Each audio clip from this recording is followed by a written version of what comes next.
Nikolaos was born into a proud family of Spartan warriors. His father died valiantly in battle in a Helot revolt, his mother encouraging Nikolaos to live up to his legacy. From a young age, he was raised with the knowledge that one day, he too would become a warrior and serve his city-state. He knew the grueling training and harsh discipline that stood before him, but Nikolaos was determined to prove himself and earn the title of warrior. As he grew, Nikolaos trained tirelessly with the other boys his age. They ran, wrestled, and sparred with one another in order to become the strongest and most capable warriors they could be. Despite the constant pain and bruises, Nikolaos never wavered in his resolve. He viewed every scar as a lesson, the suffering was just the teacher. Finally, the day of his coming-of-age ceremony arrived.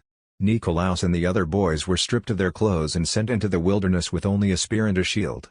They were to survive on their own for a month, hunting and gathering food, and defending themselves from any dangers they may face.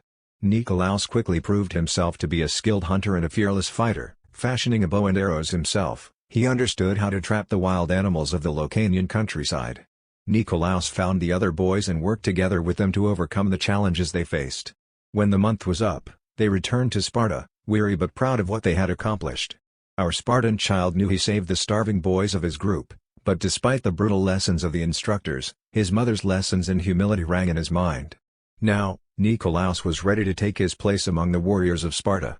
He trained under the tutelage of the city's greatest warriors, learning the art of battle and honing his skills. Finally, after years of hard work, Nikolaos was deemed ready to join the ranks of the warriors. As he stood among his fellow warriors, Nikolaos felt a sense of pride and accomplishment. He was now a true Spartan, ready to defend his city-state and his people to the death. He had become a true warrior, and he would carry the title with honor for the rest of his life. He knew the battles that lay ahead of him could result in his death, but all he cared about was becoming a man like his father. Nikolaos quickly made a name for himself as a fearless and skilled warrior in the coming years. He fought in countless battles and skirmishes, always in the front lines, his shield held high and his spear striking down the enemies of Sparta. His bravery and prowess in battle earned him the respect of his fellow warriors and the admiration of the people of Sparta.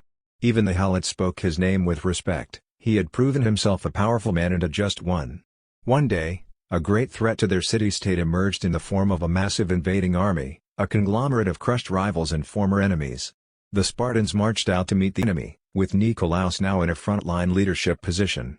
The battle was long and brutal, with both sides suffering heavy casualties.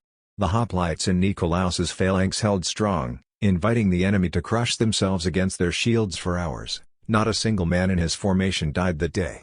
All around him and his men lay the battered and broken bodies of both friend and foe. But in the end, it was the Spartans who emerged victorious, thanks in large part to Nikolaos's leadership and bravery. After the battle, Nikolaos was hailed as a hero and was given the highest honor a Spartan warrior could receive, a crown of olive leaves. He wore the crown with pride, always remembering the sacrifices of his fallen brothers in arms and the bravery of his fellow Spartans. As the years passed, Nikolaos continued to fight and defend his city-state. He became a respected general among the warriors and was often called upon to lead the Spartan army into battle. Even as an older man, with his rank he still chose to lead from the front, with his spear and shield held high. Despite the hardships and dangers, he never wavered in his duty to protect and serve his people. In his old age, old war wounds became too much to bear. He knew he would become a weak spear in the phalanx. Nikolaos retired from battle and took on the role of mentor to the young warriors in training.